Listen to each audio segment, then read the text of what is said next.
విదేశాల్లో చదవాలనుకుంటున్నారా? అయితే విదేశ్ కన్సల్ట్ ని సంప్రదించండి.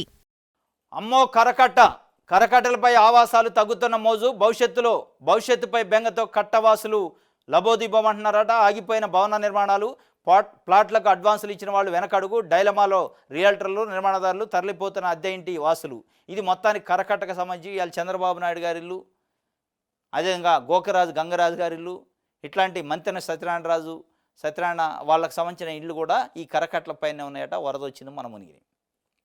ఈ మొన్నటి బుడమేరు వరద, విజయవాడలో వచ్చిన వరద చూసిన తర్వాత కరకట్టల పైన గతంలో మోజు ఉండేది. అంటే కరకట్ట పైన ఇల్లు కట్టుకొని ఆరాంసే ఒక బీచ్ వాతావరణాన్ని ఆహ్లాదంగా ఎంజాయ్ చేయాలని ఉంది. ఇలా ఆ బీచ్ వాతావరణం ప్రాణాలు పోయే పరిస్థితి, ఇల్లు కొట్టపోయే పరిస్థితి వచ్చింది. కాబట్టి కరకట్టలు అంటే అమ్మో అనే పరిస్థితికి వచ్చింది. ఇప్పుడు కడతన నిర్మాణాలు ఆగినాయట. కొత్త ప్లాట్లు బుక్ చేసుకున్న వాళ్ళు కూడా వాపసు తీసుకుంటున్న పరిస్థితి.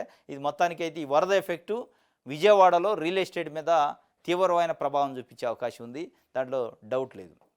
దర్యాప్తునికి విజయపాల్ సహకరించడం లేదు, ముందస్తు బెయిల్ పొందేందుకు అనర్హులు, హైకోర్టుకు నివేదించిన పోలీసులు తరపు సీనియర్ న్యాయవాది లోత్రా. ఏంది విజయపాల్ ఎవరు, విజయపాల్ కేసు ఏంది, దర్యాప్తు ఏంది అని చూస్తే, ఉండి ఎమ్మెల్యే రఘురామకృష్ణరాజు సంబంధించి అప్పుడెప్పుడు 2 ఏళ్ల క్రితం ఎంపీగా ఉన్నప్పుడు ఆయన్ని వేధించారు, అక్రమ కేసులో పెట్టారని చెప్పి ఒక ఐఏపీఎస్ ఆఫీసర్ని కేసులో పెట్టారు. ఆయన సహకరించట్లేదట, పిలిస్తే రావట్లేదట. ఇది వార్త ఈనాడు పత్రిక. ఇలా పేద ప్రజలు వరదలో ఉన్నారు, బురదలో ఉన్నారు, వాళ్ళకి తినడానికి తిండి లేదు, తాగటానికి నీళ్ళు లేవు.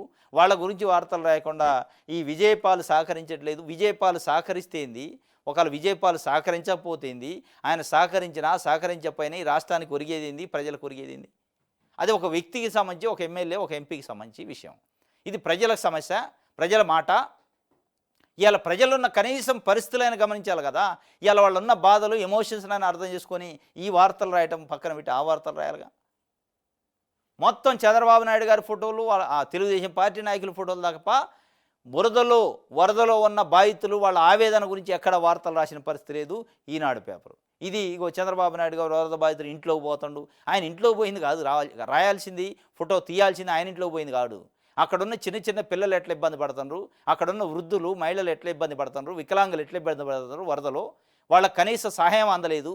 ప్రభుత్వాన్ని అలర్ట్ చేయాలి. అది కానీ ఈయన లోపలికి అడుగు పెట్టేది, బయటకు అడుగు పెట్టేది, ఆయన వంగేది, నిలబడి ఈ ఫోటోలు వేసి ఈ వార్తలు రాస్తారు. ఏసీబీలో పోతాడట.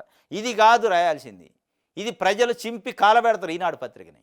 ఈ వార్తలు చూస్తే కడుపు మండిపోతుంది వాళ్ళ పాపం. వరదలో ఉంటే కనీసం వాళ్ళ గురించి, వాళ్ళకి తిండి లేని వాళ్ళ గురించో, లేదా తల్లిదండ్రులు మిస్ అయిన వాళ్ళ గురించో, పిల్లలు మిస్ అయిన వాళ్ళ గురించో, ఆస్తులు కొట్టపోయిన వాళ్ళ గురించో, 4 రోజులుగా పస్తుంటున్న వాళ్ళ గురించో వార్తలు రాస్తే బాగుంటుంది. కానీ జేసీబీ ఎక్కిన చంద్రబాబు, వరద బాధితులు ఇళ్లలోకి పోతున్న చంద్రబాబు, ఇదే